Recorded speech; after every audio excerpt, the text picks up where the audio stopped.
As most of you know, during the summer, we have only one meeting per month. This is the first meeting since the entire Rochester community suffered the tragic loss of one of its first responders in the line of duty. Officer Mazurkiewicz was killed on July 21st, 2022, while performing his duties as a Rochester police officer. Tonight we ask that we observe a moment of silence so that we can honor his service and sacrifice and remember his family that must carry on without him.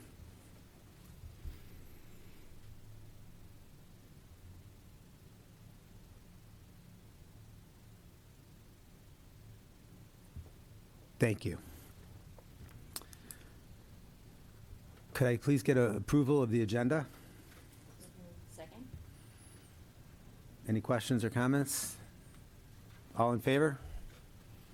Any opposed? Carried. Could I get an approval of the minutes from July 12th, 2022 with the reorganizational and regular meeting? So moved. Second. Any amendments or changes? All in favor? Any against? Motion carried. Thank you. Board of Education report. We'll be kicking off with our Monroe County Board of Association meetings. Board leadership, next meeting is going to be September 7th. Executive Committee will be meeting on October 5th. Information exchange will be on the 14th. Dave and Emily, you all set for that? Perfect. Information exchange will be the 14th of September. And that would be Emily and Dave again. Good. Labor Relations Committee, 21st. Legislative Committee on the 7th of September. And that's Sarah and Emily. Steering Committee on the 8th. That's coming right up on 8/10 tomorrow. All good for that. Perfect. Other meetings, we don't have any scheduled at this time. Dates to remember. Kids, plug your ears. You don't want to hear this. On September 7th, we'll be opening schools. Exciting. And on the 13th of September is our next regularly scheduled meeting. Turning it over to Mr. Kenny for the financial report. Thank you. First item for this time of year is the tax collection process resolution. The Board of Education is charged with establishing the tax levy, as well as establishing the tax rates and certifying the collectors to collect that amount of levy. I know there's a lot of numbers on here. The levy is commensurate with what we estimated at the vote time. Some changes that do affect the levy. The equalization rates by town, and what that is, the state assesses a factor when they feel that the town is not, a particular town is not assessed at full value. Usually we have most of our towns at or real close to full value. Right now, all but one town is significantly less than full value. Parrington did go to full value this year, so that's why you see some interesting changes. Their tax rate actually went down, but somebody might not see a decrease in their tax bill because their assessment will change on their tax bill. Overall, the composite tax rate is $27.53. That's a little bit less than we estimated. In case anybody asks, the fire or the volunteer fire exemption was less than 2 cents impact on the tax rate overall. And for an average home of $300,000, it was about $4.20 impact. Okay. And if there's any questions, I'd be more than happy to try to address them, because I know there's a lot of numbers in the spreadsheets, et cetera. Thanks. Any questions on that? Can I get a motion? So moved. Second. Thank you. Second, and all in favor? Any opposed? Carried. Thank you. Thank you. Next is the year-end transfers. Back in June, we came to you with the up to amounts. So we are recommending these transfers to the following 7 reserves. It totals just under $6 million. That is pretty much on target where we've been the last 5 years. Last year was more like $7.1 million. However, I do want to draw your attention to the fact that this year we had what I call some unusual one-time revenues. They are food service repayment. If you recall, last year we helped fund the food service program because of the impacts of the pandemic. The food service program was able to repay that. We did recapture transportation aid for during the pandemic time when we had to pay our staff to not be at work, and we were able to get that aid, so we always try to get every dollar we can. And as well as the new sales tax law where online purchases are taxed, so there was a large increase there. So that totaled $2.7 million. So our overall, what I would call true surplus, was about 2.2% compared to our normal 4 to 4.5%. So we did tighten up quite a bit last year, and what was driving our surplus was more on the revenue side, which is unusual. Usually we're under on the appropriation side. Any questions? Can I get a motion? Thanks, Renee. Second? Robin, thank you. All in favor? Any opposed? Carried, thank you. Next, we have student transportation contracts. We are still short bus drivers, about a third of our drivers. So in looking for some efficiencies, we have 10 different locations, which is about 9 routes, that will transport 30 students, 28 to 30 students, and at a cost of $572,000. Also with this resolution is a recommended budget transfer to be able to cover this contract. Any questions for Darren on that? Got a motion? Thanks, Sarah. Second. Thanks, Renee. All in favor? Any opposed? Carried, thank you. And just last thing for discussion, I just want to draw your attention because you might see some postings for it. We're in the process of working with our fiscal advisors on refinancing the bonds from our 2012 capital project. It's a $26 million bond. The bonds are callable in September. Interest rates now are more favorable than what that bond originally was, so it's very similar to refinancing your mortgage.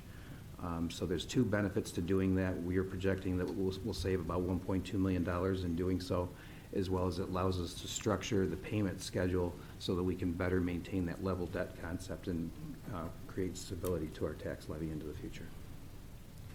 So Great. we will be bringing a resolution to you at the next board meeting on that, but we're doing the legwork on that now. Great, thank you, Darren. Mr. Clark. Thank you. First, for your consideration, we have the professional staff report. See a number of items there. We have 1 administrative appointment for assistant principal, 4 certificated staff appointments, 1 certificated staff correction of information, 1 certificated staff part-time to probationary appointment, 2 psychologist intern appointments, 1 school-related professional appointment, 1 supervisory technical appointment, 1 part-time claims auditor, 1 teacher resignation for retirement with 23 years of service, 1 teacher resignation, 3 school-related professional resignations, 1 school nurse resignation, and we have fall coaching salaries and volunteers for you. So it's been very slow. It's been slow. Excellent. Any questions? Can I get a motion, please? So moved. Thank you. Jeff? Second? Emily? All in favor? Any opposed? Motion carried. Thank you. Thank you. And next we have for your consideration the support staff report. We have 2 clerical appointments, 1 clerical substitute resignation, 1 transportation resignation, or 2 transportation resignations, 1 transportation appointment. I'm sorry, 1 custodial appointment, 1 food service worker appointment, and 2 food service worker resignations. Okay, any questions? Get a motion? Thank you, Robin. Second, Jeff. All those in favor? Any opposed? Carried, thank you. Thank you. Ms. Katea? Hi, good evening. On the consent agenda, you'll see the 22-23 district level emergency preparedness guide, which shows updated enrollment and staff, as well as information around cybersecurity that aligns with our new policy, and some additional information on threat response and some additional lockdown procedures. Great, thank you. Anybody have any questions on that? Perfect, thanks. Ms. Woods? Good evening. Committee on Special Education and Preschool Special Education. Recommendations are on the consent agenda. Thank you. Superintendent's report, Mr. Pirro. There is not a need for an executive session this evening. Just as far as an update, this afternoon, the superintendents had the opportunity to speak with Monroe County Department of Health. Want to share with you what we heard today. One of the things that was mentioned was that the Northeast part of the country is now seeing the lowest numbers of the BA.5 variant across the states, which means it's believed to have hit its peak here, while the rest of the country is approaching their peak. More than likely, we will see another variant, but are hopeful that the variants continue the pattern of declining in seriousness with each subsequent variant that may come. So that was kind of the gist of the conversation, was that we're beyond the peak, and hopefully each variant becomes lower in strength, so we can plan accordingly. So as we plan for next year, we're planning on treating COVID as an endemic, which essentially means that if you're sick, to please stay home. This will be another example of how we ask the community, parents, students, staff to really adhere to how you're feeling and show a sense of integrity relative to coming to school or staying home. To date, we've heard of no mandates regarding testing for staff, any mandates regarding vaccinations.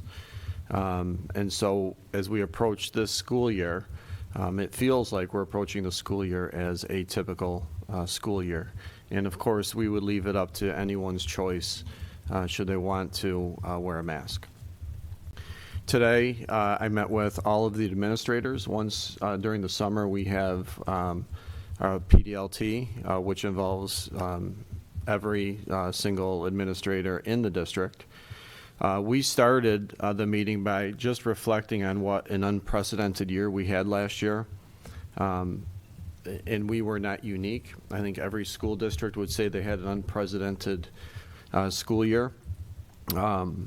We had a year that led to a mass exodus across the country in education in the field. We talked about how hard it is to find people to work in food service and transportation, in maintenance, in custodians, and then how our pool of candidates is not to the breadth or depth that it used to be for all other positions. So last year took its toll on education in general. It was certainly fueled with a lot of contention all around. It was fueled with politics, of course, COVID, staff shortages, which led to people covering classes and doing multiple jobs. We also dealt with a lot of violence nationally and within the state. And there was a sense of general fatigue, I think, by, probably by February. And people, at least employees, needing the summer to come. So as we approach this school year, our focus really needs to be on recentering on our values, on our district's core values, in particular, the values of being student-centered, making sure that everything that we do is for the benefit of our students, making sure that all students know that they have a trusted adult, that they feel welcomed, and that our environment is one of affirmation for all of our children. And the second one I'd like to call out of our 5 core values is providing a supportive environment for all. I've asked our administrators that starting in September, that should be a month that's filled with making sure communication, visibility is present and constant, and that we're doing everything that we can to build relationships across the board with all stakeholders, with our staff, with our community, with our students. We need to get back to this being a place of love and fun and rigor, and have schools focus on what schools should be focusing on. The other part that we talked about today was how we need to be overtly cognizant of safety for all.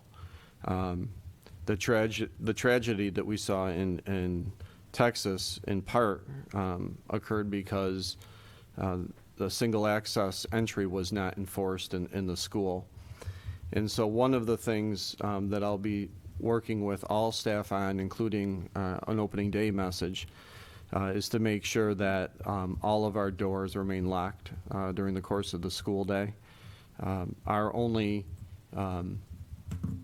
area of obstacles would be at arrival, when we have several doors unlocked for the quantity of students that are coming through our doors. So we're working on a plan to have every door stationed with an adult that would have a radio. And then after the start of school, while it's going to be inconvenient, we will only have one point of entry into the buildings, all buildings.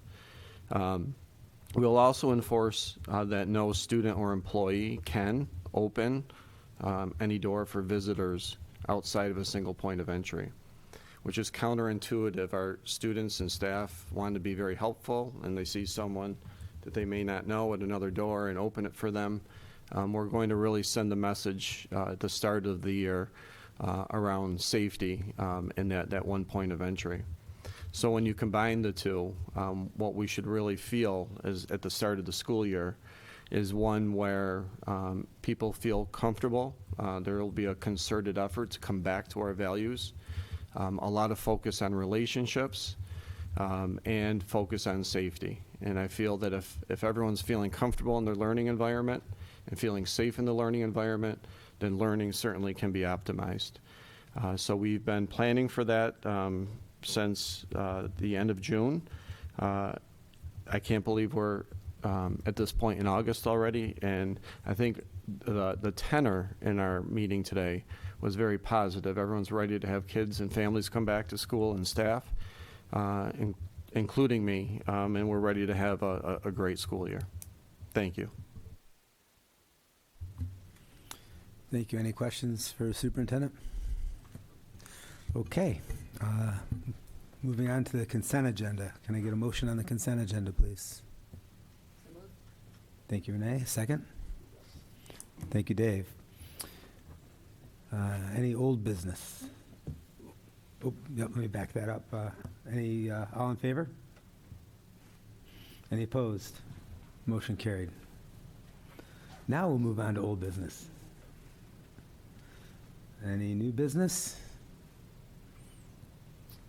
Next, we move on to public comment. This is the portion of the meeting where the public has an opportunity to address the board.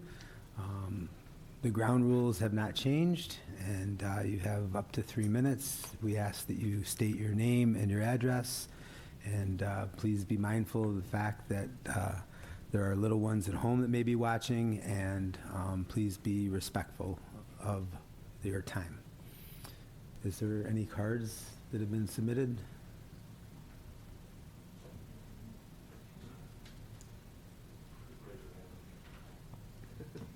Did,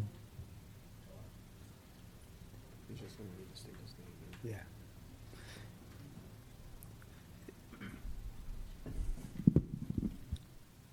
Good to go, or, yep, sorry. Hello. Just state your name. State your name and address if you would. Chase Moyer, 14 Boughton Avenue. Hello. I'm here on behalf, my name is Chase Moyer, and I'm here on behalf of Pittsford Robotics to seek $6,000 in funding for the team. First, I would like to give a brief summary of what robotics is. Our team, throughout the year, works to build a robot in order to compete in competition. In order to do this, team members use mechanical, electrical, and programming skills. However, that is just one side of it. Students also use finance, marketing, and design skills in order to do things like raise money and promote the team. These skills prepare kids for life outside of high school, whether it is in the STEM or whether it is with the STEM skills they learn from building robots or the skills they learn from being on the team. Being part of robotics goes beyond just high school, no matter if it is getting into a good college, trade school, or just living your life. First Robotics in our team encompasses many of the core values that we here at Pittsford pride ourselves on. One being diversity. When it comes to our team, we hope to ensure that everyone from any background can be involved. For example, if a student cannot afford dues, we work with them to make accommodations for them. In addition, FIRST Robotics provides grants to people from underrepresented communities.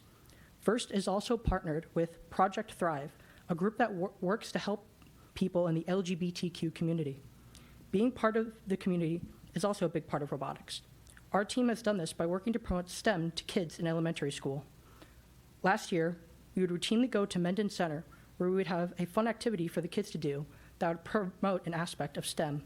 In addition, we participated in their STEM Day, where we had the opportunity to show off our robot and introduce them to what we do in robotics and get them excited about learning. We are also looking to start a Lego League team in the middle schools, which is a program like robotics, but geared more towards their age. Victor and Fairport already have Lego League teams. They are also able to go to more competitions than we are out of the year. This is because their districts cover the $6,000 needed in order to register for the competition.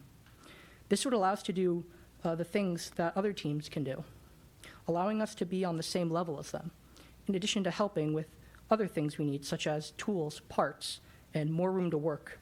Also, it would help with another coach, allowing us more freedom to work by allowing us to work on days where our current coach is not available. We believe that our robotics team is an asset to this community, and more funding will allow us to be even more so of one. Thank you for listening, and if you have any questions, please feel free to let us know. Thank you. Excellent job. Great presentation. If I could just say, Chase, that was great. Thank you. What year are you? I'm going to be a senior this year. Great. That should count for public speaking or some other credit that we need to work out. You did a great job. Thank you so much. I also just want to share with you that we have attended several of the competitions at RIT, and we've watched your practices. We've been involved in different ways with both Lego and robotics. I'm getting beeped here. And you don't have to sell us on the value of it. You really don't. It's amazing. So to be very honest, to be very candid, every extracurricular club wants funding, more funding. What we do have, and we've done before, that I will consider and bring to our team is we have a foundation with a focus on technology and math and science. I may reach out to you to help with the application for it and see how much the foundation can contribute. Thank you. I really appreciate that. Thank you. Thank you. Appreciate Have a it. nice day. You too. Thank you.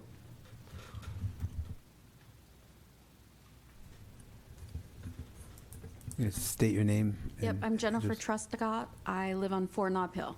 So my daughter Addison is part of the robotics team, and I just wanted to give some clarification. Like currently, there's only one teacher that is their advisor. So when Chase was saying that they can't always use tools, it's because they only have one teacher that can be in the wood shop or to be able to do that. So they're really looking to have another mentor that is, what's the word I'm looking for, can use those tools, right? Because one person can't be all those places.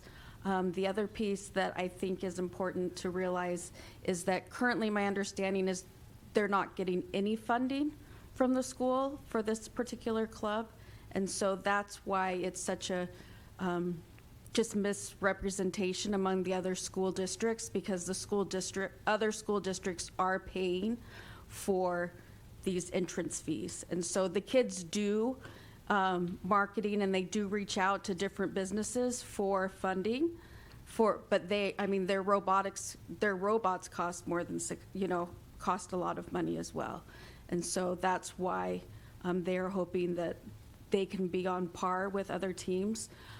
Just for information for you, my daughter Addison, she has high functioning autism, and came into the team and she as a freshman last year, and she was very timid and not quite sure of herself, and she came out just thriving.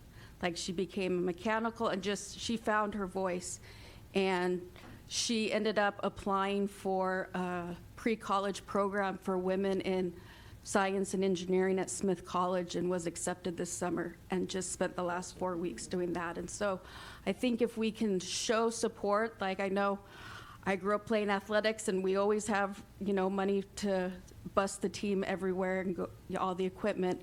If we can kind of look at this as a team sport and give some more funding to this great team that the kids are doing. Thank you. Thank you very much. And I just want to share this because, and I don't want this to come across as anything but you're awesome, because you really are, and robotics is tremendous. So we start the budget process in January. Our budget's passed. So doing anything for anyone right now is tough. I'm not saying it's a no, but it's an obstacle.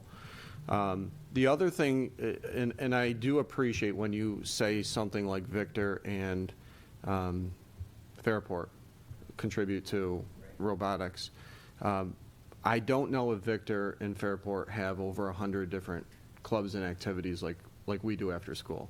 And so when we pay, we've been really focusing on breadth of opportunities for students, and where other districts that have less can focus more on depth, I think. Again, I'm so happy you all came because it's amazing. I used to be a principal at Barker Road Middle School, Pittsford Middle School, and we were talking about a Lego League then. And I think that's definitely the direction we need to head, is Lego League and STEM and robotics and all of this. So you're on the right path. Rarely would I ever say yes or no to anyone during a board meeting in isolation, but I would say that you have a really strong case, and I want to work with our school foundation to see what we can do. Thank you all. That wasn't a yes. It was, I'm going to look, I just want to go on, I'm going to look with our school foundation, and they're really great people there, to see what we can do. I would need a shirt, too. Men's large, and I like the pink, too. Okay, I'm going to close out public comment now, and just say that to everybody out there, please enjoy the rest of your summer, because the next time we meet, school will be in session, as our next meeting is September 13th, and I'll entertain a motion for adjournment. Thank you, and we are adjourned. Thanks, everyone.